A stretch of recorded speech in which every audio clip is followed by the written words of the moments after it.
వస్తున్నారు. ఎస్ లావణ్య గారు. ఈవిడ వృత్తిపరంగా ఇన్సూరెన్స్ అడ్వైజర్. ప్రవృత్తి ఏంటి అంటే యూట్యూబ్లో మనందరికీ నోరూరించే వంటకాలు అన్నీ ఈ, చేసి చూపిస్తూ ఉంటారనమాట. మీరు ఆలివ్ వ్లాగ్స్ అనే ఒక ఛానల్ని యూట్యూబ్లో చెక్ చేస్తే కనుక ఈవిడ యూట్యూబ్ వంటకాలన్నీ చూడొచ్చు. అలాగే ఇవి దీని గురించి ఎందుకు చెప్తున్నాను అంటే ఆ, ఆమె ఎంత బాగా మనకి చెప్తారు ఏంటి అనేది ఒక అర్థమవుతుందండి. ఈ ఇంపాక్ట్లో ఈవిడ 199 బ్యాచ్లో train the trainer workshop complete చేశారు. అప్పటి నుంచి కూడా చాలా స్కూల్స్కి వీళ్ళ కొలీగ్స్తో పాటు అంటే ఇంపాక్ట్ వీళ్ళ బ్యాచ్మేట్స్తో పాటు చాలా మందితో పాటు చాలా స్కూల్స్కి వెళ్ళారు.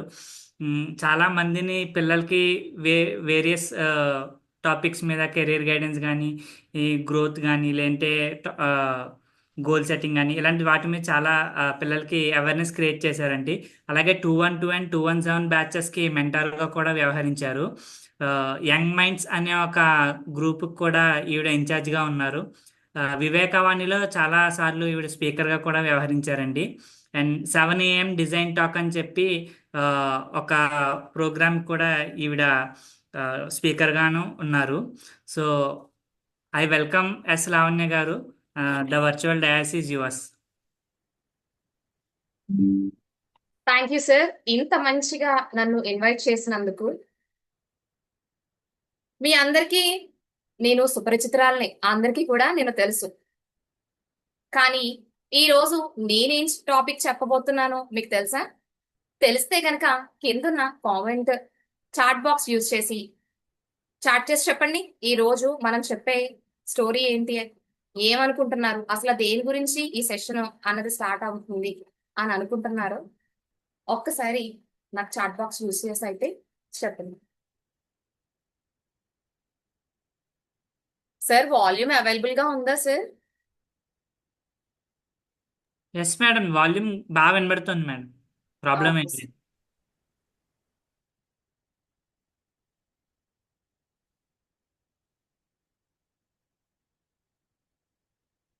ఎవరికి తెలీదా ఈ రోజు? ఓకే, వర్మ గారు అయితే రిప్లై ఇచ్చారు, ఆర్ట్ ఆఫ్ స్టోరీ టెల్లింగ్ అని చెప్పేసి.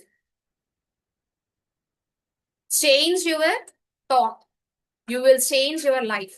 మన ఆలోచనలు మారితే మన జీవితం కూడా మారుతుందట. అటువంటి మార్పును పొందాలంటే ఏదొక చిన్న సందర్భంలో మనం అయితే మారడం జరుగుతుంది. అది ఎటువంటిదా అని మనం తెలుసుకోవాలంటే మనం చిన్న చిన్న ఇన్స్పిరేటివ్ స్టోరీస్ ని వింటూ ఉంటాం కదా. కథలు అనగానే ఆఫీస్ నుంచి లేట్ గా వచ్చిన హస్బెండ్ భార్యకి చెప్తూ ఉంటాడు కదా, చాలా చాలా కథలు ఉంటాయి అందులో. అయితే ఆ కథలు కదండి, యాజ్ ఎ మోటివేషనల్ స్పీకర్ గా మనం కథ చెప్తున్నామంటే ఆడియన్స్ ఆ కథకి కనెక్ట్ అయిపోవాలి, హుక్ అయిపోయి అలా ఉండాలి. అంటే మనం ఏ విధంగా కథలు చెప్పాలి అన్న దాని గురించి అయితే నేను ఈరోజు చెప్పాలనుకుంటున్నాను. ఈ డిజిటల్ వరల్డ్ లో అందరికీ కూడా స్మార్ట్ ఫోన్ అన్నది అరచేతిలో ఉంది కదా. ఎక్కడ ఏ మూల ఏం జరుగుతున్నా కూడా మనం ఈజీగా తెలుసుకోగలుగుతున్నాం. మరి ఇప్పుడైతే డిజిటల్ ఫోన్ ని యూజ్ చేస్తున్నాం, కానీ పూర్వకాలంలో అసలు ఫోన్ ఏంటి, లైట్ బల్బ్ కూడా లేని రోజుల్లో, అంతంత చదువులు కూడా లేని సమయంలో మరి ఎలా నేర్చుకునేవారు ఏ విషయాన్నైనా?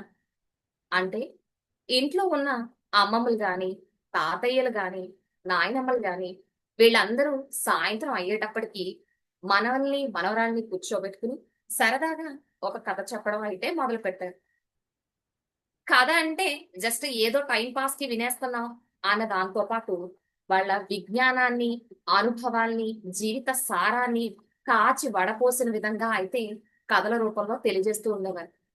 ఇది ఒక ఎంటర్టైన్మెంట్ తో పాటు మనలో ఒక స్పిరిచువాలిటీని, మోటివేషనల్ ని, ధైర్యాన్ని పెంచే విధంగా అయితే కథలు ఉండేవి. ఎలాగ ఆర్ట్ ఆఫ్ స్టోరీ టెల్లింగ్ అంటున్నాను కాబట్టి ఫస్ట్ మనం గుర్తుపెట్టుకోవాల్సింది ఏం విషయం అంటే, మన ఆడియన్స్ ఏ గ్రూప్ వాళ్ళు అంటే, వాళ్ళు చిల్డ్రన్స్, లేకపోతే సీనియర్ సిటిజన్సా, లేదా ఎంప్లాయీసా, లేదా బిజినెస్ పర్సన్స్ అన్నది గుర్తుపెట్టుకోవాలి. Audience is the main of any story. ఒక స్టోరీ చెప్పడం మనం మొదలు పెట్టామంటే ఎప్పుడు కూడా అక్కడ ఉన్న ఆడియన్స్ ని అనుగుణంగా అయితే మనం స్టోరీ చెప్పాలి. అలా చెప్పినట్లయితే వాళ్ళు చాలా చాలా ఇంట్రెస్టింగ్ గా ఉంటారు, దానికి బాగా కనెక్ట్ అవుతారు. ఇందాక నుంచి స్టోరీ టెల్లింగ్ అని చెప్తున్నాను కానీ ఒక్క స్టోరీ కూడా మీకు చెప్పలేదు కదా. ఇప్పుడు ఒక స్టోరీ అయితే చెప్తానండి. ఇది రియల్ లైఫ్ లో జరిగిన ఇన్సిడెంటే. ఒక చిన్న గ్రామం, అందులో ఒక చిన్న కుటుంబం, భార్య భర్త, వాళ్ళిద్దరికి ఒక్కగానొక్క కొడుకు. ఒక్క కడుపు అనేటప్పటికి మీకు అర్థమయ్యే ఉంటుంది కదా, ఎంత అల్లారు ముద్దుగా పెంచుతారు. ఏది అడిగినా కొనిస్తూ, తనకి నచ్చిన విధంగా ఉండమంటూనే, మంచి పేరెంటింగ్ అంటే ఓవర్ పేరెంటింగ్ కాదు. వాడు ఏది చేస్తే దానికి గంగిరెద్దులా తల ఊపకుండా మంచిగా ఒక క్రమశిక్షణతో ప్రేమానురాగాల విలువల్ని చెప్తూ ఆ బాబునైతే పెంచడం జరిగింది. చిన్నప్పుడు తను చూసిన వెంటనే ఒక మాట అనేవాడట. ఒకే సినిమా రిపీటెడ్ గా చూసేవాడట. నేను దేశభక్తుణ్ణి అని చెప్పేసి అస్తమాటు ఊరందరిలో ఎక్కడ కనిపించినా నేను దేశభక్తుణ్ణి అని చెప్తా ఉండేవాడటండి ఆ అబ్బాయి. కొంచెం ఒక ఏజ్ వచ్చిన తర్వాత తను చెప్తాం స్టార్ట్ చేశాడట. ఏమనంటే, నేను మంచి సోల్జర్ అవుతాను, నేను ఇండియన్ ఆర్మీలో జాయిన్ అవుతాను, నేను నా దేశానికి సేవ చేస్తాను అని చెప్తూ ఉండేవాడటండి. క్రమక్రమంగా పెరుగుతూ ఉన్నాడు. 20 సంవత్సరాల వయసు వచ్చేసింది. 20 సంవత్సరాల వయసులోని వాళ్ళ పేరెంట్స్ తో చెప్పాడటండి. ఏంటంటే, అమ్మ నువ్వు కొంచెం నాన్నగారికి చెప్పు, నేను ఆర్మీలో జాయిన్ అవుతాను, నాకు చాలా ఇష్టం, చిన్నప్పటి నుంచి నాకు అది ఇష్టం అని నీకు తెలుసు కదమ్మా, నువ్వే నాన్నగారితో చెప్పమ్మా, ఏదో ఒక విధంగా నువ్వు చెప్తే నాన్నగారు వింటారమ్మా. అమ్మ ఇలా చెప్తున్నారు. అయ్యయ్యో నా వల్ల కాదమ్మా, నేనే ఒప్పుకోను, నా వల్లే అవ్వదు, ఒక్కగానొక్క కొడుకు అల్లారు ముద్దుగా పెంచుకున్నా, ఆర్మీలో ఎందుకురా, ఆర్మీకి వెళ్తే చనిపోతారు, ఏం తింటారో ఏం ఉంటారో, ఎండనక వాననక ఉండాలి, నిన్ను నేను ఎలా పెంచుకున్నాను నాన్న, అలాంటి నువ్వు ఆర్మీలోకి వెళ్ళిపోతే ఎలాగా, నా మాట వినరా అని తల్లి.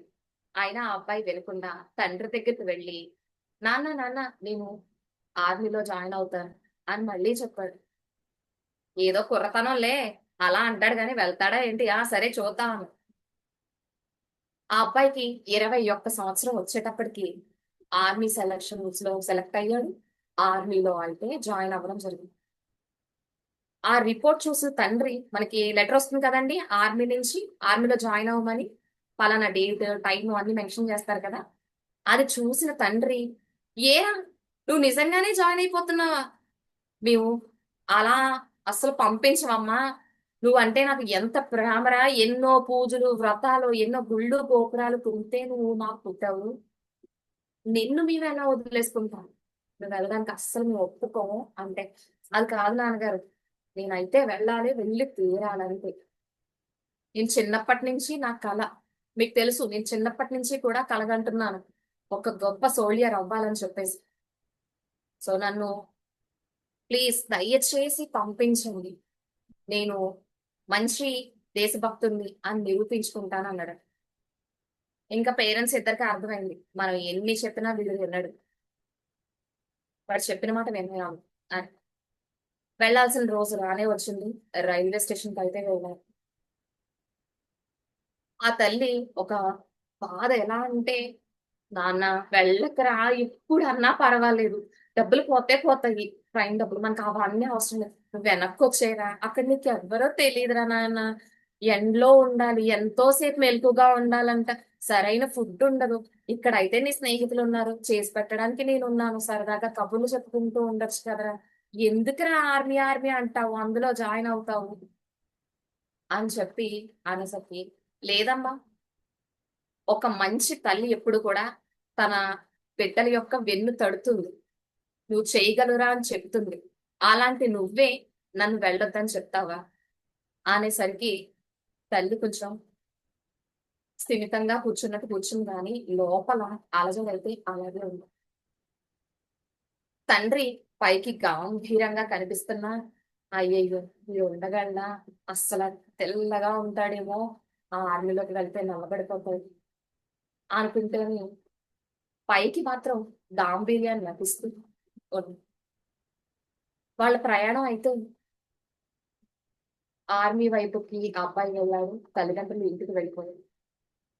యాక్చువల్ గా ఆర్మీలో జాయిన్ అయిన ఒక నెల రోజుల తర్వాత సిక్ లీవ్స్ అని చెప్పేసి ఇంటికి పంపిస్తూ ఉంటారు. కానీ ఈ అబ్బాయి జాయిన్ అవ్వగానే ఏం జరిగిందంటే యుద్ధం ప్రారంభమైంది. సో ఎటువంటి హాలిడేస్ ఇవ్వడం జరగదు. సో అందరూ యాక్టివ్ గా యుద్ధంలో పార్టిసిపేట్ చేయాలని చెప్పేసి హై కమాండర్ చెప్పడంతో ఒక్క ఫోన్ కూడా లేని చోట్ల నేనున్నాను.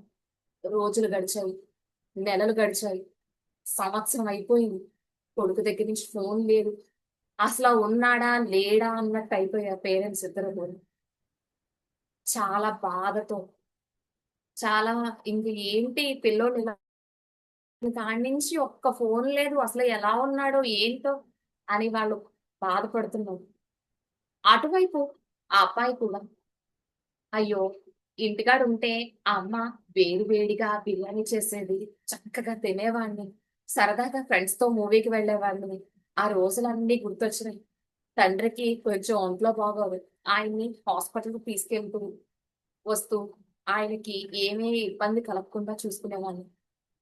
ఇక్కడున్నాను. కానీ నా దేశభక్తికి కారణం మా అమ్మ, నాన్నే. వాళ్ళని మాత్రం నేను ఎప్పటికీ ఓడిపోనివ్వను. విజయమో, వీర స్వర్గమో నేను మాత్రం ఒక మంచి సోల్జర్‌గా నిరూపించుకోవాలి అని చెప్పేసి ఒక స్థిరమైన నిర్ణయంతో ఆర్మీలో ఉండిపోయాడు. వెనుదిరగలేదండి. వెనుకంజ వెయ్యలేదు. అక్కడే ఉన్నాడు. సంవత్సరం అయిపోయింది. ఒక ఫోనొచ్చింది. ఫోన్ తీసాడు తండ్రి. హలో! నాన్నగారు ఎలా ఉన్నారు? బావున్నారా? అమ్మ ఎలా ఉంది? రేయ్! నువ్వా? ఎప్పుడు? యాండి ఒకసారి ఇవ్వండి. ఏవండి ఒకసారి ఇవ్వండి. ఫోన్ నేను మాట్లాడతాను. నేను అబ్బాయితో మాట్లాడతాను. ఆ! ఆగమ్మా ఆగ. ఒకసారి నేను ఒకసారి ఆగమన్నాను కదా! ఏరా? ఎక్కడున్నావు? ఏం చేస్తున్నావు? బానే ఉన్నావా? ఫుడ్డు గట్టా పడిందా? ఎవరైనా పరిచయం అయ్యారా? ఎలా ఉన్నావు? ఏంటి? ఏవండి ఒక్కసారి అంటే ఒకసారి నేను మాట్లాడతానండి. ఒక్కసారి నాకు ఫోన్ ఇవ్వండి. వాడితో నేను అర్జెంట్‌గా మాట్లాడేయాలి అంది. మీ అమ్మ మాట్లాడుతుందట్రా. ఆ! అమ్మా! నేను బానే ఉన్నాను. మాకు సెలవులిచ్చేశారు. మేము 2 నెలలయితే ఊరొచ్చేస్తున్నానిప్పుడు. సంతోషమేనా? ఎప్పుడొస్తావురా కన్నయ్య? ఎప్పుడొస్తావు? చెప్పు. రేపు 8 గంటల కల్లా నీ ఎదురుగుండా ఉంటా. ఓకేనా? యాండి 8కి వచ్చేస్తున్నాడంట అబ్బాయి. అర్జెంట్‌గా నాకు కాలు చెయ్యి ఆడట్లేదు. వాడికి నచ్చినయన్నీ చేసి పెట్టేయాలి అని చెప్పేసి తల్లి ఫోన్ అక్కడ ఇచ్చేసి వెళ్ళిపోయింది. తండ్రి ఫోన్ మాట్లాడు. ఆహా! ఇన్నాళ్ళకి గుర్తొచ్చావారా అయితేని? కాదు నాన్న. యుద్ధం వచ్చింది. యుద్ధం జరిగింది. యుద్ధంలో మన దేశమే గెలిచింది. మన దేశమే గెలిచింది. నేను ఆ యుద్ధంలో ఉన్నాను. నాకు చాలా సంతోషంగా ఉంది నాన్నగారు. అవునా? సరేరా! అయితే రేపు వస్తావా? అంటే వస్తాను నాన్నగారు. 8 అయ్యేటప్పటికల్లా రైల్వే స్టేషన్‌కయితే వచ్చేస్తాను. హమ్మయ్య! ఎన్నాళ్ళయిందిరా నీ గొంతు విని. ఎన్నాళ్ళయిందిరా నిన్ను చూసి. నాన్నగారు వస్తున్నాను కానీ ఏరా? ఏమైంది? ఏంటి? ఏమైనా ఇబ్బందా? అంటే నా కూడా నా స్నేహితుడు కూడా వస్తున్నాడు. అంటే రానీరా మనకేం లోటు. అన్నపూర్ణాదేవిలా అమ్మ అన్ని రకాలు వండి పెడుతూ ఉంటుంది. మనకి లోటేముంది? అన్ని పెట్టొచ్చు. రాని మనకి మన ఊళ్ళో జాతర కూడా జరుగుతుంది. 4 రోజుల్లో మొదలైపోతుంది జాతర హడావిడి. అలాగే మన చుట్టూ ఉన్న గ్రామాల్లో విశేషాలు, వింతలు అన్నీ చూపిద్దాం మనం. రమ్మను. ఎంతమంది ఫ్రెండ్స్ వస్తే అంతమందిని రమ్మను. మనం చక్కగా ఎంజాయ్ చేయొచ్చు. మన కుటుంబంలో ఒకడిగా అతన్ని చూసుకోవచ్చు అని చెప్పేసి తండ్రి చెప్పాడు. కొడుకు మాత్రం అది కాదు నాన్నగారు. అతనికి మొన్న యుద్ధం జరిగింది కదా! ఆ యుద్ధంలో ఒక గ్రానైట్ పైన అంటే కాలు వేసి అది పేలడంతో అతని చెయ్య, కాలు కూడా కోల్పోయాడండి. చాలా బాధలో ఉన్నాడు. కానీ అనుకోవడానికి ఎవ్వరు లేరు. అందుకే నేను తీసుకొస్తున్నాను. అంటే అయ్యో! ఎంత దురదృష్టంరా పాపం. సరే తీసుకెళ్ళు. మనం చూసుకుందాం. 2 నెలలే కదా ఇట్టే అయిపోతాయి అంటే అది కాదు నాన్నగారు.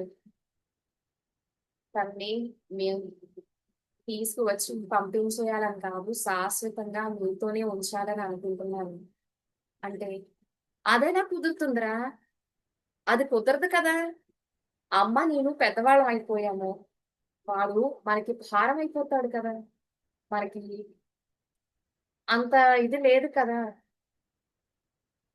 అది కాదు నాన్నగారు. అతనికి నేను మాట ఇచ్చాను. అంటే కాదు నాన్న. అతను మనకి బర్డెన్ అయిపోతాడు. అమ్మకి నాకు బర్డెన్ అయిపోతాడు. పోన్లే ఇంకొక విధంగా అనుకో. మేమే అతన్ని చూడలేం కదా. అతను నిజంగా మనకి బర్డెన్ అయిపోతాడు నాన్న. తీసుకురా. మనం ఎప్పుడు బుక్ నుంచి అతన్ని అయితే చూద్దాం అంటే సరే నాన్నగారు అయితే నేను తప్పకుండా తీసుకొస్తాను అని చెప్పేసి ఫోన్ పెట్టేసి ఇంకా మీకు తెలిసిందే కదా అందరికీ ఇంట్లో హడావిడి ఎంత పిండి వంటల వాసన గుమగుమలాడిపోతుంది. పక్కింటోళ్ళు ఎదిరింటోళ్ళు ఎవరు వస్తున్నారంటే మా అబ్బాయి ఆర్మీ నుంచి వచ్చేస్తున్నాడండి అని తల్లి నవ్వుతూ ఇరుగు పొరుగు వారని అందరికీ చెప్పేసింది.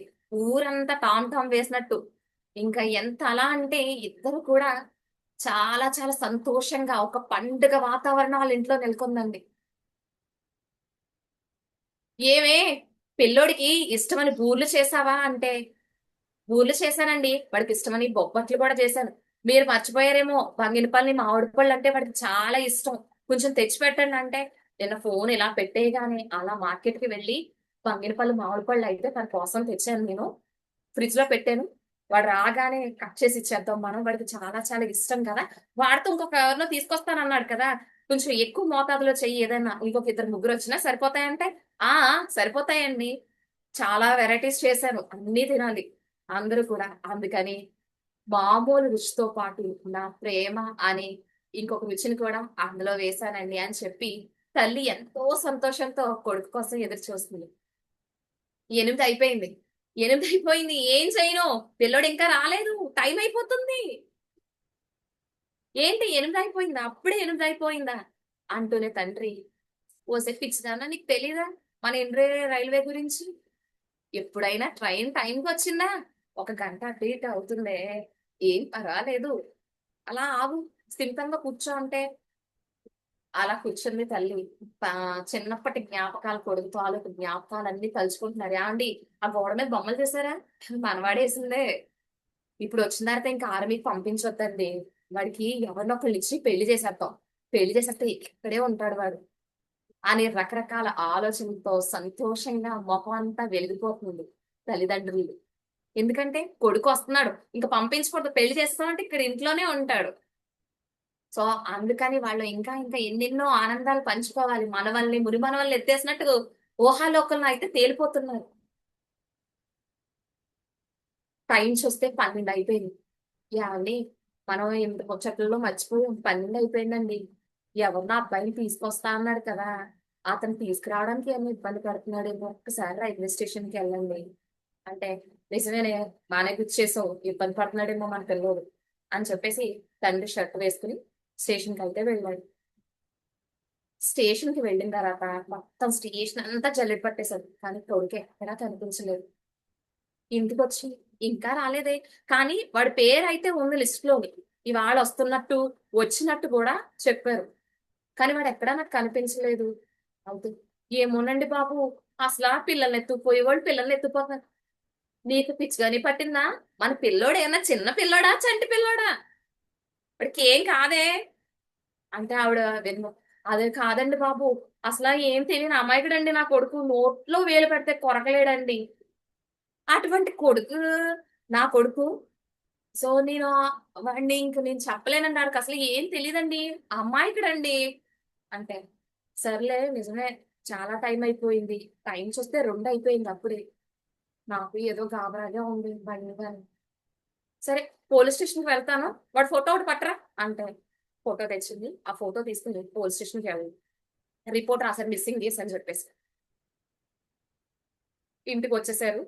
వచ్చిన తర్వాత 5:30, 6 ఆ టైంకి ఫోన్ మోగడం అయితే స్టార్ట్ అయింది. ఫోన్ మోగుతుంటేనే హఠాత్తుగా తండ్రి ఆ ఫోన్ లిఫ్ట్ చేసి హలో ఎవరండి అన్నాడు.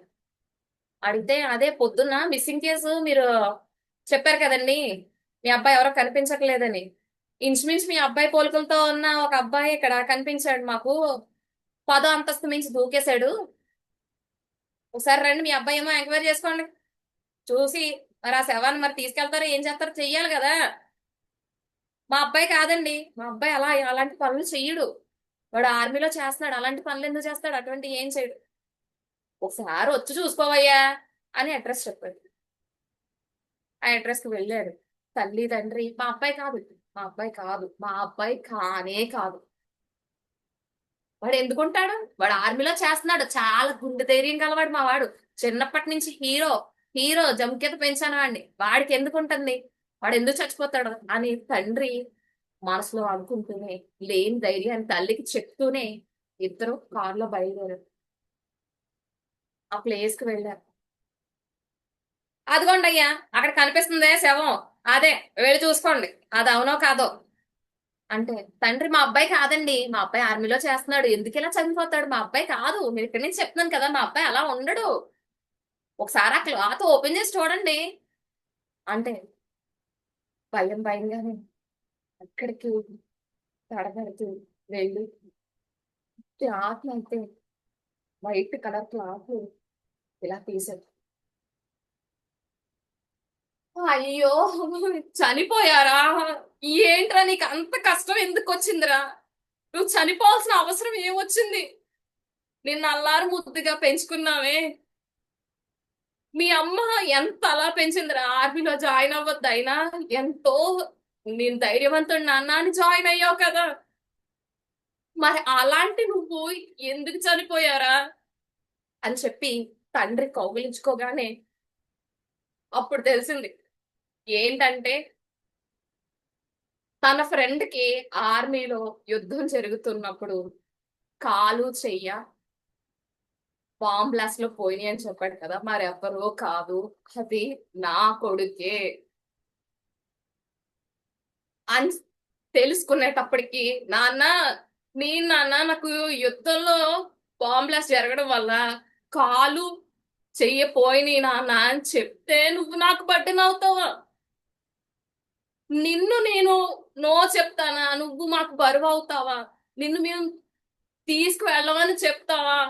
జీవితాంతం నెత్తిన పెట్టుకుని చూసుకుంటాం కదరా, నువ్వెందుకురా ఇలా చనిపోవడం అని చెప్పేసరికి ఆ రోజు అంత్యక్రియలు అయిపోయినాయి. కానీ తల్లిదండ్రులకి ఆ అబ్బాయి నిజంగానే ఒక బట్టను మిగిల్చాడండి. ఏంటి ఆ బట్టను? జీవితాంతం అయ్యయ్యో నా కొడుకుని నా చేతులతోనే నేను చంపేసుకున్నానా, ఒక చిన్న మాట వల్ల చనిపోయాడా నా కొడుకు అని తండ్రికి బడ్డను. ఎంతో అల్లారు ముద్దుగా పెంచుకున్న కొడుకుని చేజేతిలా చంపుకున్నావు, మీరే ఆర్మీలో పంపించావు, వాడికి ఇలా అయ్యిందే అని తల్లెక్కు బడ్డను. ఇవన్నీ ఎందుకు వస్తాయండి? చిన్న మిస్కమ్యూనికేషన్. ఎంత అంటే మనం ఎన్నెన్నో వాటికి ఎన్నెన్నో విషయాలకి టైం స్పెండ్ చేస్తూ ఉంటాం. సినిమాకి వెళ్ళడానికి టైం ఉంటుంది, ఫ్రెండ్స్ తో కబుర్లు చెప్పడానికి టైం ఉంటుంది, యూట్యూబ్ లో షార్ట్స్, ఇన్స్టాగ్రామ్ కి లేనిపోని వ్యవహారాలన్నిటికీ మనం టైం ఉంటుంది. కానీ మన ఫ్యామిలీ మెంబర్స్ కి వచ్చేటప్పటికి టైం ఉండదు అస్సలు. మన కని పెంచిన తల్లిదండ్రులకి, మనని నమ్మి వచ్చిన భార్యకి మనం టైం ఇవ్వలేకపోతున్నాం. అందరూ కూడా టైం ఇవ్వండి, వాళ్ళ ఫ్యామిలీకి సాధ్యమైనంత టైంని కేటాయించండి. స్టోరీ అందరికి కనెక్ట్ అయిందండి? కనెక్ట్ అయితే గనక ఎస్ అని కింద చాట్ బాక్స్ లో చాట్ చేయండి.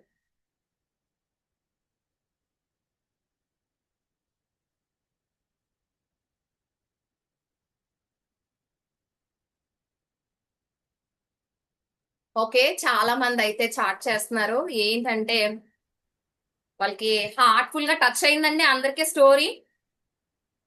హార్ట్ఫుల్ గా టచ్ అవుతే గనక నాకు థమ్స్ అప్ చూపించండి డిజిటల్ గాని. అందరూ కూడా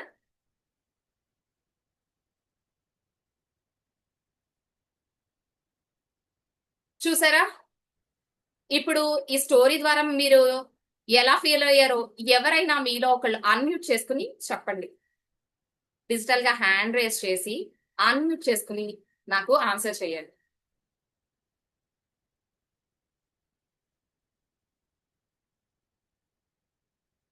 ఎవరు లేరా మన ఇంపాక్ట్ లో ధైర్యంగా చెప్పడానికి? రాజేంద్ర ప్రసాద్ గారు నేను చెప్తానంటున్నారు. సార్ ఒకసారి ఆయనకి madam unmute happy evening option. Madam. Happy evening sir. Madam story excellent ఉంది madam. Story thank you sir. కన్నా మీరు చెప్పేటువంటి విధానం, వే ఆఫ్ టెల్లింగ్ కూడా చాలా ఎక్సలెంట్ గా ఉంది. నిజంగా మన ఇండియన్ సోల్జర్స్ కి అలా జరిగిన సందర్భాలు చాలా ఉన్నాయి. కానీ ప్రతి తల్లిదండ్రి లో ఎవరో కూడా వెనకాడకుండా ఎప్పటికీ కూడా పంపిస్తున్నారు. వాళ్ళు పంపిస్తున్నారు కాబట్టే మనందరం కూడా క్షేమంగా ఉన్నాం మేడం. ఈ రోజు ఇలా ఉండి మనం హ్యాపీగా మన ఇంట్లో ఉన్నామంటే దానికి కారణం ఇండియన్ సోల్జర్స్. ఎప్పుడు కూడా వాళ్ళకి హ్యాట్సాప్ చెప్పాలి. నిజంగా ఎక్సలెంట్ స్టోరీ మేడం. మనం స్టోరీని చూసేటప్పుడు మనసు పెట్టి ఆలోచిస్తే ఆ స్టోరీ యొక్క డెప్త్ తెలుస్తుంది మేడం. Thank you. ఓకే, ఎవరైనా మాట్లాడాలనుకుంటున్నారా? ఏమైనా డౌట్ కాకుండా డౌట్స్ నేను లాస్ట్ లో తీసుకుంటాను. ఎవరైనా హ్యాండ్ రేస్ చేశారా? అన్మ్యూట్ చేసుకుని ఎస్ మేడం. నాతో మాట్లాడండి. స్టోరీకి అయితే నేను బాగా కనెక్ట్ అయ్యాను మేడం. మీరు చాలా వాయిస్ మాడ్యులేషన్ చేసి చాలా ఎమోషనల్గా చెప్పారు స్టోరీ. మీరు చెప్పేటప్పుడు ఇమాజినేషన్ అనేది ఈజీగా అయింది. కరెక్ట్గా ఇమాజిన్ చేసుకోవడం వల్ల చాలా నేనైతే ఎమోషనల్గా heart touching story. Thank you madam, చాలా బాగా చెప్పారు. Okay, thank you so much. ఏంటంటే మనం స్టోరీయే కదా అనుకుంటున్నాం కదా ఇందాక నుంచి. ఈ స్టోరీస్ చెప్పడం వల్ల ఆడియన్స్ మనకు హుక్ అవుతున్నారా లేదా అండి? ఫస్ట్ మనం ఏం చెప్తున్నాం అన్న దాని మీద కాన్సన్ట్రేషన్ గా వింటారు. సెకండ్ వన్ ఏంటంటే వాళ్ళు మనం కథ చెప్తున్నా సరే కళ్ళకు కట్టినట్టుగా వాళ్ళు విజువల్ చేసుకోగలుగుతారు. చిన్న పిల్లల దగ్గర నుంచి పండు ముసలి వాళ్ళ దగ్గర దాకా అందరూ కూడా యాక్టివ్ గా వింటూ ఉంటారు. కమ్యూనికేషన్ స్కిల్స్ డెవలప్ అవుతూ ఉంటాయి. స్టోరీయే కదా అని అనుకోవద్దు. స్టోరీ ద్వారా మనం ఇన్ని సాధించవచ్చు. ఎవరినైనా ఆకట్టుకోవాలంటే మనం కంపల్సరీ స్టోరీ చెప్పాలి. ఈపీఎస్ ఎఫెక్టివ్ పబ్లిక్ స్పీకింగ్ మనకి కావాలంటే కనుక మనం అనర్గళంగా స్టోరీస్ చెప్పగలగాలి. అలా స్టోరీస్ చెప్పినప్పుడు ఎవరైనా సరే మనకి కనెక్ట్ అయి తీరుతారు. ఎవరికైనా నాకు కనిపించలేదండి మీరు చెప్పిన స్టోరీ, వినిపించింది తప్ప అన్న వాళ్ళు కూడా హ్యాండ్ రైజ్ చేయండి, నేను ఆన్సర్ చేస్తాను వాళ్ళకు కూడా.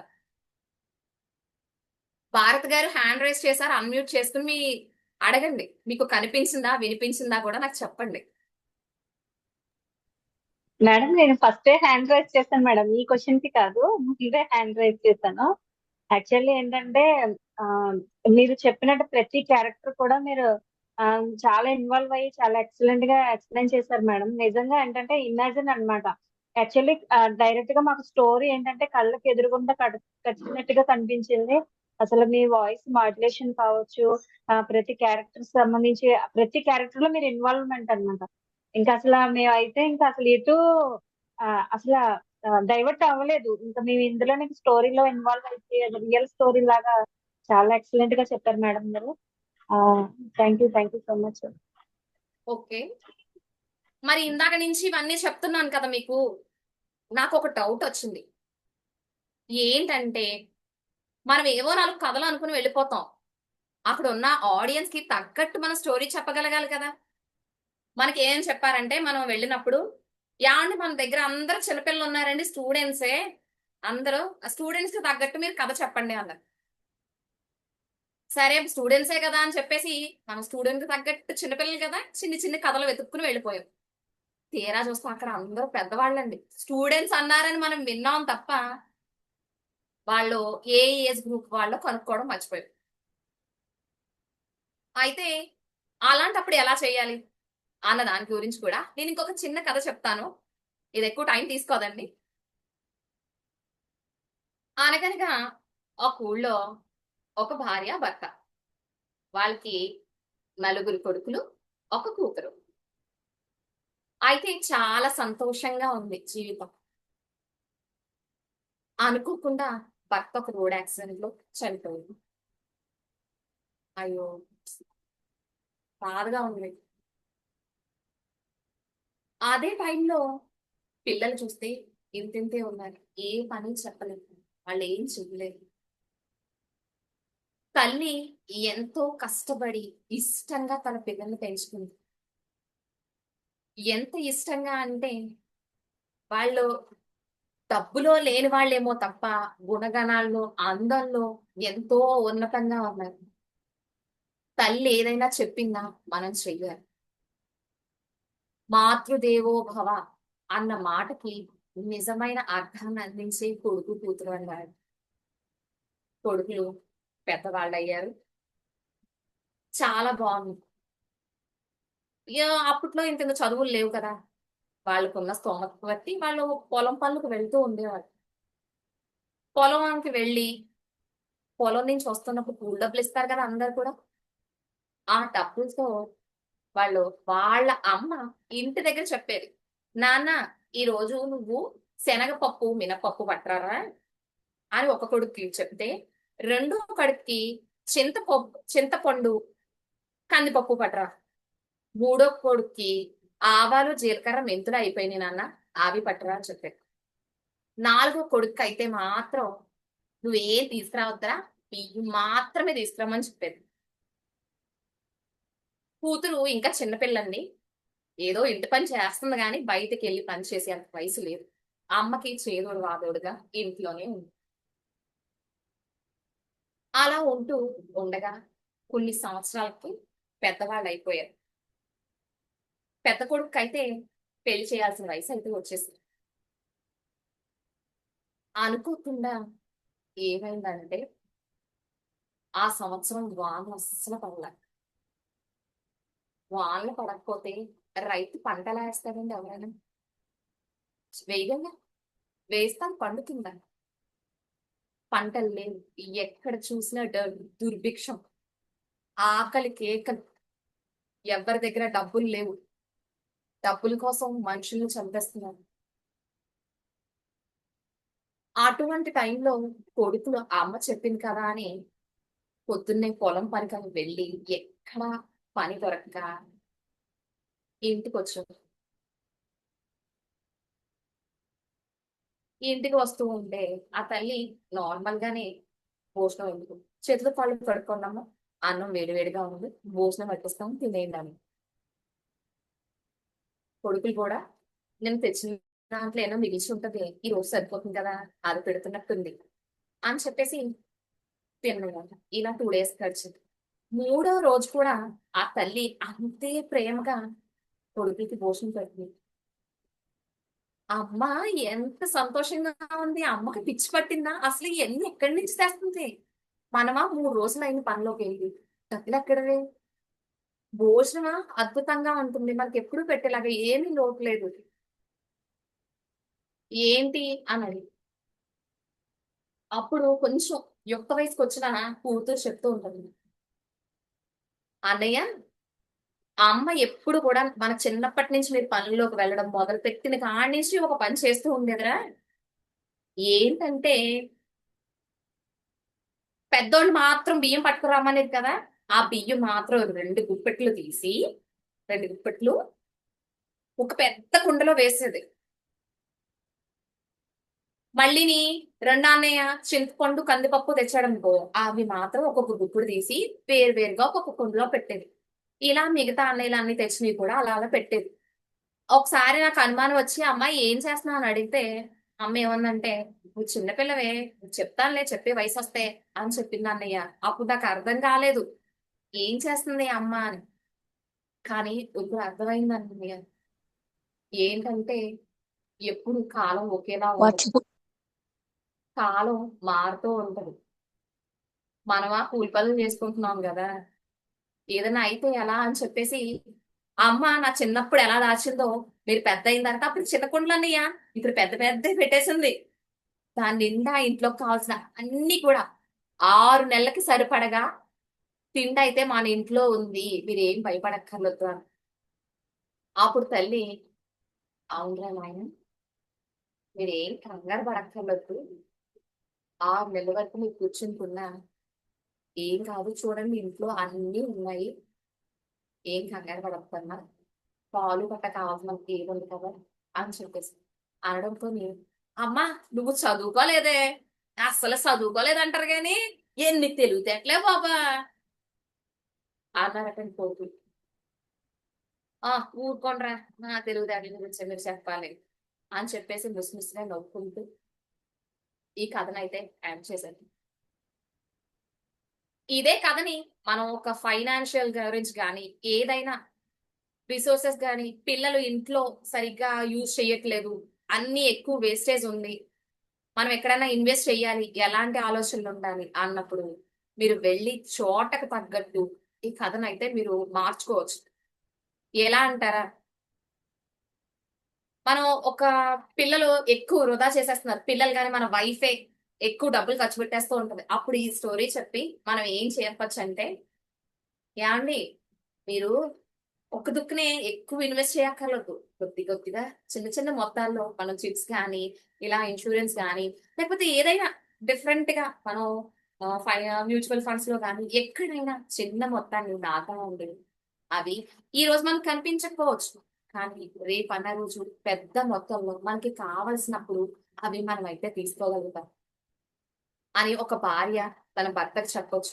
ఇదే విషయాన్ని ఒక ఫైనాన్షియల్ గా కూడా మనం ఆలోచించుకోవచ్చు. ఇదే విషయాన్ని స్టూడెంట్స్ కి ఎలా చెప్పాలి అనుకుంటే కనుక చూడండి, మీరు ఈ కథంతా విన్నారు కదా, ఇందులోని ఆ తల్లి చూడు తెలివితేటలుగా బియ్యం ఎక్కువ తింటాం, అంటే మనం భోజనం చేస్తూ ఉంటాం కదా, ఆ అన్నాన్ని ఎక్కువగా తింటూ ఉంటాం. అందుకని 2 దుప్పట్లు ఒక కుండలోకి అయితే పోస్తుంది. కానీ మిగిలినవన్నీ కూడా మనం తక్కువగా యూజ్ చేస్తూ ఉంటాం కదా. ఏంటంటే చింతపండు రోజు వాడు, పప్పులు రోజు వాడు, సో అవి కొద్దిగానే దాచిపెట్టింది. ఇదే విధంగా మీకు వచ్చిన సబ్జెక్టులు అన్నిటికీ కూడా మీరు తక్కువ టైం కేటాయించండి. మీరు తక్కువ టైం కేటాయించి చదువుకోండి, ఏం ప్రాబ్లం ఏం లేదు, మీకు ఆల్రెడీ వచ్చేసిందే కాబట్టి మీకు తక్కువ టైంలోనే వచ్చేస్తుంది. అలా కాదు, నాకు ఇది టఫ్ గా ఉంది, నాకు రావట్లేదు అనుకుంటే కనుక కొద్దిగా టైం ఎక్కువగా దాని మీద కాన్సన్ట్రేట్ గా ఉంటుంది, కొంచెం ఎక్కువ టైం ఇన్వెస్ట్ చేయండి దానికి అని మనం స్టూడెంట్స్ కి చెప్పొచ్చు.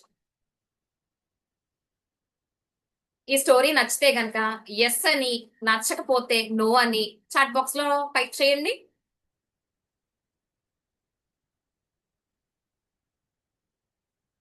ఎస్, సేవింగ్స్ గురించి అయితే నేను ఈ స్టోరీ చెప్పానండి. ప్రతి ఒక్కరికి కూడా లైఫ్ లో సేవింగ్స్ అన్నవి మస్ట్ అండ్ షుడ్.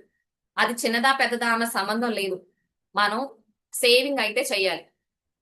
మన చాలా మంది ఏమనుకుంటారంటే ఫస్ట్ ఖర్చులు, ఆ ఖర్చుల్లోంచి సేవ్ చేయాలని. కానీ నిజమైన ఫార్ములా ఏంటంటే ఫస్ట్ మీరు సేవింగ్ చెయ్యండి, సేవ్ చేస్తే అప్పుడు మీ ఖర్చులు ఆటోమేటిక్ గా తగ్గించుకుంటారు. మీరు సేవ్ చేయాలనుకున్నప్పుడు అది ఏ విషయమైనా సరే మీరు ఈ స్టోరీ చెప్పొచ్చు, సిచ్యువేషన్ కి అనుగుణంగా అయితే స్టోరీ చెప్పొచ్చు. మనం ఒక స్టోరీ ద్వారా ఏం నేర్చుకుంటామో తెలుసా, 4 విషయాలు నేర్చుకుంటాం. ఆ 4 విషయాలు ఏంటనుకుంటున్నారా? స్ట్రక్చర్, ఒక కథ ఎలా చెప్పాలి అన్నది మనం తెలుసుకోవాలి. ఎలా పడితే అలాగే చెప్పేయచ్చు కదా, ఇలాగే చెప్తాను చూడండి. అనగా ఒక ఊళ్ళో ఒక అబ్బాయి అమ్మాయి ఉన్నారు, అలాగే 4 పిల్లలు అక్కడికి వెళ్ళి పని చేసుకుంటున్నారు. అవన్నీ ఎవరికైనా అర్థం అవుతుందా? అర్థం అవ్వట్లేదు. అది ఎదుటి వ్యక్తికి అర్థమయ్యేలా చెప్పాలంటే అనగనగా ఒక ఊళ్ళో ఒక పెద్ద అని చెప్తాం కదా, దాన్ని బట్టి స్టోరీ అక్కడ స్టార్ట్ అయిందని మనకు తెలుస్తుంది. లాస్ట్ లో ఏం చెప్పాను, ముసిముసిగా నవ్వుకుంటూ ఉండడం జరిగిందని చెప్పాను. అక్కడితో ఎండ్ అయిపోయిందని విషయం మీకు స్పష్టంగా అర్థమైంది కదా. అంటే స్టోరీకి ఒక స్ట్రక్చర్ కంపల్సరీ ఉండాలి. దాంతో పాటుగా ఇంకొక విషయాన్ని అయితే మనం గుర్తుపెట్టుకోవాలి, కాల్ టు యాక్షన్. అంటే ఏదొక సిచ్యువేషన్ లో మనం ఇవాళ స్టోరీ చెప్పేశాం, అది వినేశారు, బాగుందని క్లాప్స్ కొట్టేశారు, అయిపోయింది. కానీ దానిని మన లైఫ్ లో ఏదొక సిచ్యువేషన్ లో మనం ఉపయోగించాలి. మన ఆడియన్స్ వాళ్ళ లైఫ్ లో ఏదొక చోట ఆ విషయాన్ని అయితే అన్వయించాలి. ఆ విధంగా ఉండాలి. ఒక రీసెర్చ్ ప్రకారం తెలిసింది ఏంటంటే 22 శాతం మంది మనల్ని మర్చిపోయినా గానీ మనం చెప్పిన స్టోరీని అయితే గుర్తు పెట్టుకుంటారండి. సో స్టోరీకి ఎంత పవర్ ఉందో మీకు అర్థమైందా? దాంతో పాటుగా మూడొక విషయం మీరు బాగా గుర్తు పెట్టుకుంటే కనుక ఈ మూడో విషయం చాలా బాగుంటుందండి. చాలా ఈజీ కూడా. యాజ్ ఎ స్పీకర్ మనం ఏం చేయాలంటే మనం చెప్పే ప్రతి స్టోరీని కూడా బాడీ లాంగ్వేజ్ హోల్ బాడీని యూజ్ చేస్తూ చక్కగా నవరసాల్ని పండిస్తూ వాయిస్ మాడ్యులేషన్స్ ఇచ్చుకుంటూ చెప్పామంటే ఆడియన్స్ అలా హుక్ అయిపోయి ఉంటారండి. లాస్ట్ బట్ నాట్ లీస్ట్ మనం స్టోరీ చెప్పేటప్పుడు ఒక ప్యాషన్ తో చెప్పాలి. మన హోల్ హార్టెడ్ గా గుండె లోతుల్లోంచి ఆ స్టోరీ వచ్చింది అనుకోండి, అప్పుడు ఎవరైనా సరే ఈజీగా కనెక్ట్ అయిపోతూ ఉంటారు.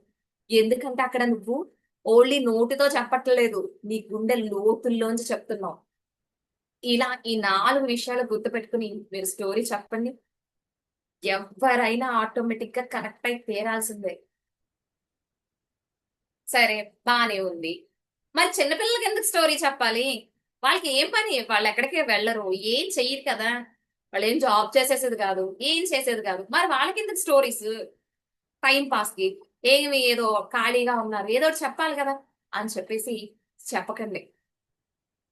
కొంచెం ఆలోచించి చెప్తున్నాను కదా, సిచ్యువేషన్ కి తగ్గట్టు చెప్పండి. మీ అబ్బాయి మీ దగ్గర అబద్ధం చెప్పాడు, నిజం చెప్పలేదు, ఏదో మీరు కొడతారనో తిడతారనో భయంతో. అటువంటప్పుడు మీకు తెలుసు అది వాడు అబద్ధం చెప్పాడు అని, ఏం అనొద్దు. మనకి కోపం వస్తూ ఉంటుంది, అంటాం, కామన్. అది యాక్చువల్ గా నేను కూడా అంటానండి. నేను అంటాను, ఒక్కొక్కసారి కొడతాను కూడా, ఎందుకంటే పిల్లలు బాగుపడాలి కదా. దండంతో కాకుండా దండంతో కొట్టింది బాగా ఉంటుందండి. పిల్లలకి మనం నవ్వుతా చెప్పిన కొట్టి చెప్పిన దానికంట నవ్వుతా చెప్పింది ఎక్కువగా గుర్తుపెట్టుకుంటారు. పిల్లలు నైట్ పడుకునేటప్పుడు వాళ్ళ సబ్ కాన్షియస్ మైండ్ చాలా చాలా యాక్టివ్ గా ఉంటుంది. మనం ఏది చెప్తే అది అలా ఉంటున్నట్టు. ఎలా అంటే మనం ఏదైనా పేపర్ మీద ఏదైనా రాసామనుకోండి, దాని మీద అలా ఉండిపోతుంది కదా. అదే విధంగా మనం నైట్ పిల్లలకి ఏదైనా చెప్తే అది వాళ్ళ సబ్ కాన్షియస్ మైండ్ లో ఫీడ్ అయిపోతుంది. అలా ఫీడ్ అయిపోవాలి కాబట్టి నేను ఆ రోజు ఏం చెప్పానో తెలుసా? మా అబ్బాయి ఒకసారి రోజు అబద్ధం చెప్పారు, నేనేం చేశానంటే కోపడ్డాను, కొడదాం అనుకున్నా, కొట్టడానికి ప్రయత్నించాను, కానీ వాడు చిన్ని మొహం చూసి కొట్టలేకపోయాడు. నైట్ పడుకునేటప్పుడు ఆవు పులి కదా ఇందులో ఎంతమందికి తెలుసండి? తెలిస్తే గనక ఎస్ అని, తెలీదంటే గనక నో అని అయితే టైప్ చేయండి. ఓ, చాలా మందికి తెలుసా ఇక్కడ అయితే నీ ఆవు పులి కదా. ఓకే, అయితే అందరూ వింటున్నారు, నాకు అర్థమైంది. మీ అందరికీ తెలుసు, బట్ నా కోసం ఇంకొకసారి చెప్తున్నా, కొంచెం దయచేసి వినండి ప్లీజ్ ప్లీజ్. అనగనగా ఒక ఊళ్ళో ఒక ఆవు, దానికి అప్పుడే ఒక చిన్ని బుల్లి దూడ పుట్టింది. ఆ బుల్లి దూడను అక్కడ ఇంట్లో వదిలేసి తను మేత కోసం అడవికి వచ్చింది. ఆ అడవికి వస్తే అక్కడ ఒక పెద్ద పులి కనిపించింది. పులి ఏం చేసిందో తెలుసా? ఆవు మీద అమాంతం పడబోయింది. అప్పుడు ఆవు ఏమందంటే, పులి రాజా నన్ను తినొద్దు, ప్లీజ్ ప్లీజ్, నాకు ఇప్పుడే దూడ పుట్టింది, కాసిన్ని పాలిచ్చి జీవితంలో ఎలా ఉండాలో అన్నది నేను చెప్తాను, నేను మళ్ళీ వచ్చేస్తాను, నా మాట నమ్మి నన్ను వదిలే. పులి ఏ మూడ్లో ఉందో గాని సరే వెళ్ళైతే, ఒకవేళ నువ్వు రాలేదో నిన్ను నీ దూడనే కలిపి తినేస్తాను వచ్చి. సరే అంటూ దూడ దగ్గరికి వెళ్ళింది. దూడకి పాలిస్తూ, అమ్మ నేను ఇప్పుడు వెళ్ళిపోతున్నా, నలుగురితో మంచిగా ఉందా, ఎవరితో గొడవ పెట్టుకోవద్దు, ఎక్కడైనా గడ్డి తింటున్నప్పుడు చుట్టూ ఒకసారి చూసుకుని తిందాం అని చెప్పేసి తనకి ఏమేమి చెప్పాలనుకున్నదో చెప్పేసి పాలు ఇచ్చేసి మళ్ళీ పులి దగ్గరికి అయితే వచ్చేసింది. పులి, ఆ వచ్చావా, రావేమో అనుకున్నాను. అంటే నేను ఒక్కటే నమ్ముతాను. ఏంటంటే ధర్మో రక్షిత రక్షితః. ధర్మాన్ని మనం నమ్మితే గనక ధర్మం ఖచ్చితంగా మనల్ని రక్షిస్తుందని నమ్ముతాను రాజా. నన్ను ఇప్పుడు మీరు తినేయొచ్చు అని చెప్పింది. అయితే అలా చెప్పేటప్పటికి పులి చిరునవ్వుతో, సరే నీ మంచితనం నాకు బాగా నచ్చింది, వెళ్ళు అని చెప్పేశాను. ఆనందంగా దూడ దగ్గరికి వెళ్ళిపోయింది ఆవు.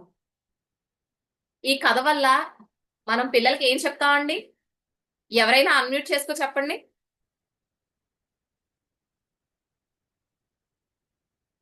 ధర్మో రక్షిత. రక్షిత రక్షిత అంటే అబద్ధం చెప్పమని చెప్పిందా ఈ స్టోరీ? నిజం చెప్పమని, నిజాయితీగా ఉండమని చెప్పిందా? నిజం చెప్పమని Honest గా నిజాయితీగా ఉండమని చెప్పింది.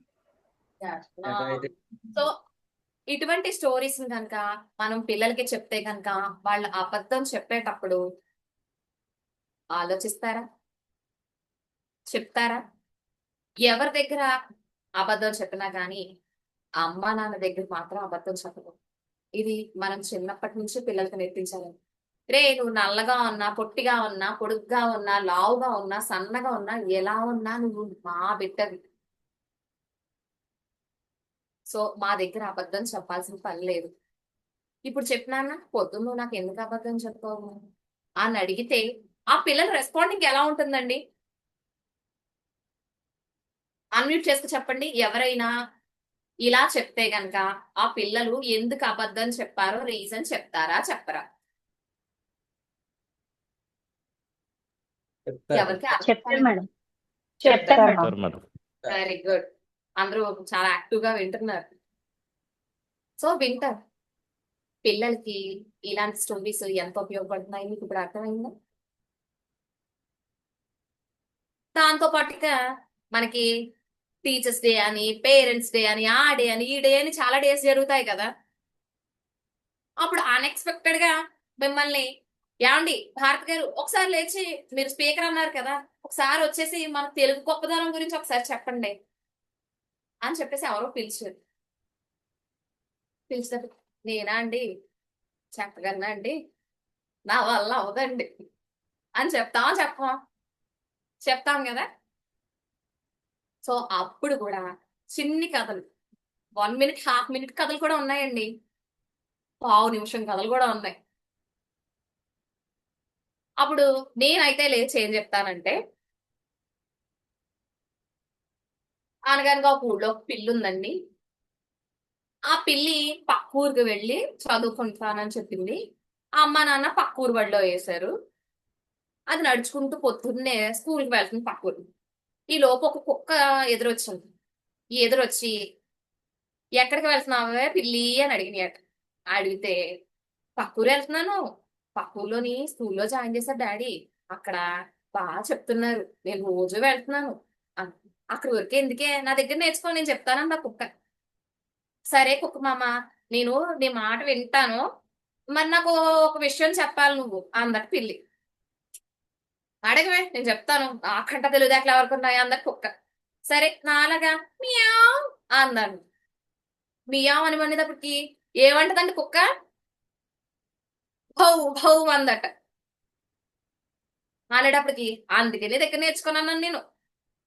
నువ్వే నేర్చుకో అన్నావు, నాకులాగా అర్థమే రాలేదు, నువ్వు నాకు చెప్తావా అని చెప్పేసిందట. ఇంకొంచెం దూరం వెళ్ళేటప్పటికి అక్కడ ఒక కోడి కనిపిస్తుందట. కోడి కూడా అడిగిందట, ఎక్కడికి వెళ్తున్నావే పిల్లి పిల్ల? ఏం లేదత్తమ్మా, నేను చదువుకోవడానికి పక్క ఊరు వెళ్తున్నాను. చదువుకోవడం పక్క ఊరు ఎందుకు, నా దగ్గర నేర్చుకోని నన్నే చెప్తానన్నట ఆ కోడి. ఏం లేదత్తమ్మా, ఒక్కసారి నేను మియావ్ సేమ్ అలాగే అను నువ్వు, అప్పుడు నీ దగ్గరే నేర్చుకుంటానన్నాను. కోడి ఏమంటదండి? మియావ్ అంటదా? కొక్కరొక్కో అని కూస్తుందట. ఇలాగే దారిలో రకరకాల జంతువులు కనిపించినాయి, వాటిని అన్నిటిని అడుగుతా వెళ్ళు, ఇదే సమాధానం చెప్పుకుంటూ. అయితే పక్కూర్లో ఒక పిల్లి, మొసల పిల్లి అండి, కొళ్ళన్నీ ఊడిపోయినాయి అంట. దాని దగ్గరికి వెళ్ళేటప్పటికి ఆ పిల్ల అన్నట అన్నట, అందుకేనండి మీ దగ్గరికి వచ్చాను, మీరు నాకులాగే చక్కగా మియా మియా అనుకుంటా కూర్చున్నావు ఇద్దరు అన్నారు. అంటే ఎన్ని భాషలున్నా, ఎంత ఎత్తుకెదిగినా మన మాతృభాషను మర్చిపోలేం. మన తెలుగుని మర్చిపోలేం. ఒక అడ్వర్టైజ్మెంట్ ఉంటుంది కదండి, అమ్మని మర్చిపోలేము, అంబికాని మర్చిపోలేము అని చెప్పేసి. సో మన తెలుగు ఒక గొప్పతనం చెప్పాలంటే ఇలాంటి చిన్న చిన్న విషయాలు మరి ఎన్నో చెప్పుకోవచ్చు. మీకు ఏమన్నా యూస్ఫుల్ అయ్యిందా ఈ సెషన్ అని అడిగే ముందర నాకు మరొకసారి నేను చెప్పాలనుకున్న 4 విషయాలు అయితే చెప్పేస్తాను. ఇక్కడ ఉన్న అందరూ కూడా సర్టిఫైడ్ ట్రైనర్స్ అయిపోతారు. అప్పుడు అందరూ ఏం చెప్పాలి, స్టోరీకి ఏం ముఖ్యం అన్నది ఇంకొకసారి రీక్యాప్ చేసుకున్నా. ఒక స్టోరీ చెప్పాలంటే 4 విషయాలు గుర్తుపెట్టుకోవాలి. Structure, next call to action, ఇంకొకటి ఏంటండి body and voice language, voice modulations, sorry sir, voice modulations, నవరసాలు పండించగలగాలి వాయిస్ ద్వారా, వాళ్ళ యాక్షన్స్ ద్వారా. Last but not least passion తో కనుక చెప్పినట్లయితే ఎవరైనా మన స్టోరీకి అలా తయారు ఉండాల్సిందే. అవునా? బాగున్నాయి స్టోరీస్ చెప్పాను. మరి మన ట్రైనర్స్ అందరూ కూడా వాళ్ళు వెళ్ళిన చోట స్టోరీస్ మాత్రమే చెప్పి వచ్చేయకుండా వాళ్ళ లైఫ్ లో ఏదో ఒక చోట ఇంప్లిమెంట్ చేసే విధంగా అయితే చెప్పండి. ఫర్ ఎగ్జాంపుల్ ఇంకా డీటెయిల్ గా చెప్పాలి మేడం, మీరు చెప్పిన క్లాస్ ఏం అర్థం అవ్వలేదు నాకు, నేను ఇంకా డీటెయిల్ గా చెప్పాలి అని అనుకుంటున్నాను. మీరు అడిగారు, నాకు అర్థం కాలేదండి ఈ క్లాస్ ఏమని, ఏదో చెప్పుకుంటా వెళ్ళిపోయింది అనుకుంటే గనక ఇక్కడ ఉన్న అందరు కూడా సినిమా చూస్తాం కదా, మూవీస్ చూస్తాం కదా, చూడమన్న వాళ్ళు చెయ్యొద్దండి, చూస్తామన్న వాళ్ళు మాత్రం హ్యాండ్ రైజ్ చేయండి. డిజిటల్ గా హ్యాండ్ రైజ్ చేయండి అందరూ కూడా. మేము మూవీస్ చూస్తాం, సినిమాకి వెళ్తాం అని హ్యాండ్ రైజ్ చేయండి అందరూ. అందరూ మూవీస్ కి వెళ్తున్నారు అయితే.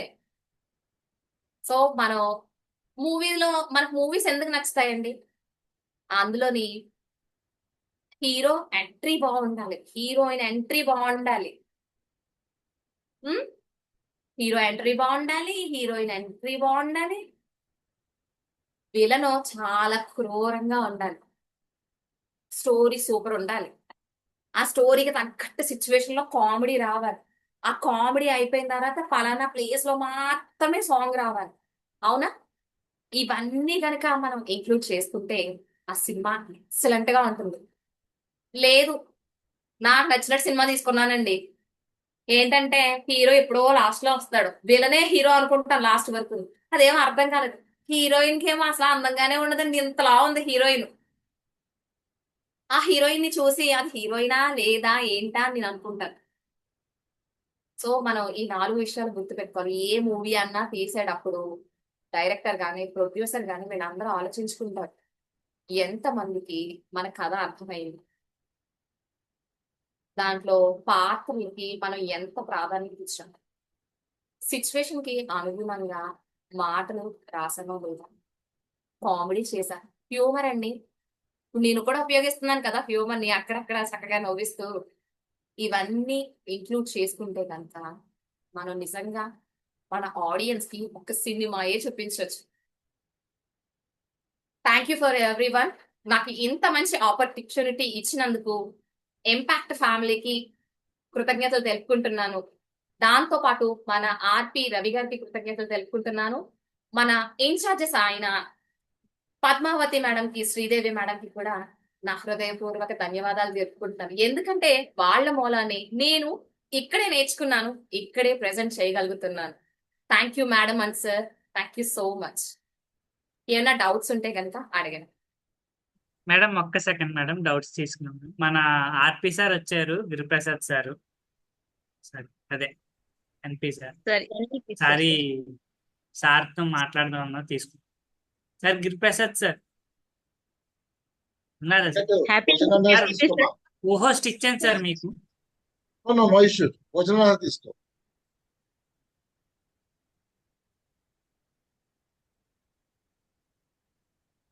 మేడం క్వశ్చన్ ఆన్సర్స్ తీసుకోండి లావణ్య గారు. Okay madam, okay sir, okay. Okay, ఎవరికైనా డౌట్స్ ఉంటే అడగండి. నాకు తెలిసినంత వరకు మీకు చెప్తాను, ట్రై చేస్తాను. ట్రై చేయండి, చెప్తాను. Yes, madam. Happy evening, Lavanya, madam. I have a doubt regarding this session. అడగండి ముందుగా సార్. సెషన్ చాలా అద్భుతంగా చెప్పారు మేడం. నైస్ ఎమోషనల్ స్టోరీస్ చాలా వండర్ఫుల్ గా చెప్పారు. అయితే మనం ఒక స్టోరీ చెప్పేటప్పుడు యాజ్ ఏ పబ్లిక్ స్పీకర్ గా కానీ ఒక ట్రైనర్ గా కానీ ఎటువంటి స్టోరీస్ అయినా చెప్పచ్చా? అక్కడికి వెళ్ళేటప్పుడు ఏమన్నా మనం చేయకూడని లేదా టచ్ చేయకూడని టాపిక్స్ కానీ లేదంటే సిచ్యువేషన్స్ కానీ ఏమైనా ఉంటాయా? అదొక్కసారి ఎక్స్ప్లెయిన్ చేయండి madam. Very good question sir మీరు అడిగింది. కాంట్రవర్సీలో ఉన్నవి చెప్పకూడదండి. జెండర్ డిస్క్రిమినేషన్ చెప్పకూడదు. పొలిటికల్ ఇష్యూస్ ని మనం అస్సలు టచ్ చేయొద్దు. ఈ 3 గుర్తుపెట్టుకుని ఎప్పుడు మన స్టోరీ చెప్పగలిగితే కనుక అద్భుతంగా ఉంటుంది. Okay sir. Yes madam, yes madam. So again participants gender discrimination ఉన్నవి మనం చెప్పకూడదు. నెక్స్ట్ పొలిటికల్ గా ఇష్యూస్ ఉన్నవి కానీ లేదంటే కరెంట్ ఏదైతే బర్నింగ్ ఇష్యూస్ ఉన్నాయో అవి మనం టచ్ చేయకూడదు.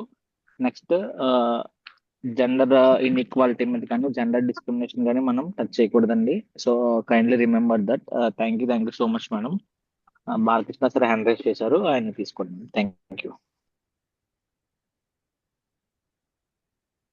చెప్పండి సార్, మీ డౌట్ ఏంటి? లావణ్య గారు నమస్తే మేడం.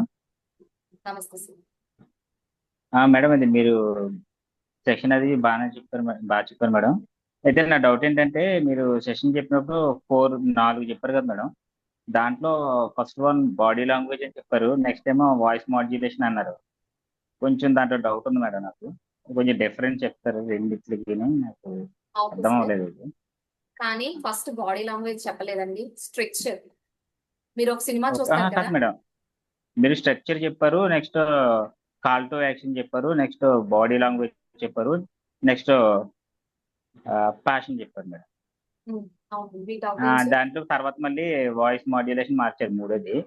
ఆ డిఫరెన్స్ రెండింటికి కొంచెం డిఫరెన్స్ ఎక్స్ప్లెయిన్ చేస్తారా? ఏం లేదండి, ఏం లేదు సార్. బాడీని, హోల్ బాడీని యూజ్ చేయాలి. ఒక స్పీకర్ గా మనం ఎప్పుడు మన హావభావాన్ని ప్రకటిస్తూ ఉండాలి. నవరసాల్ని మన మొహంలో కనిపిస్తూ ఉండాలి.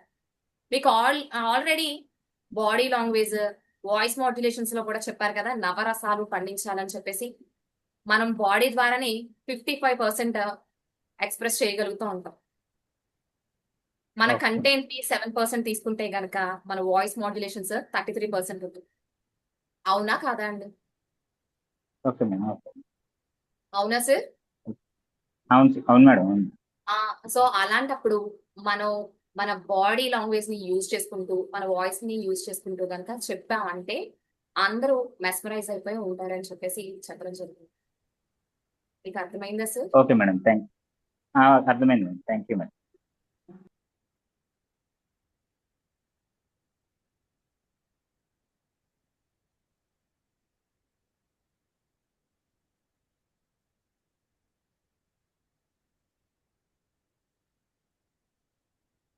ఎవరికి డౌట్సే రాలేదా?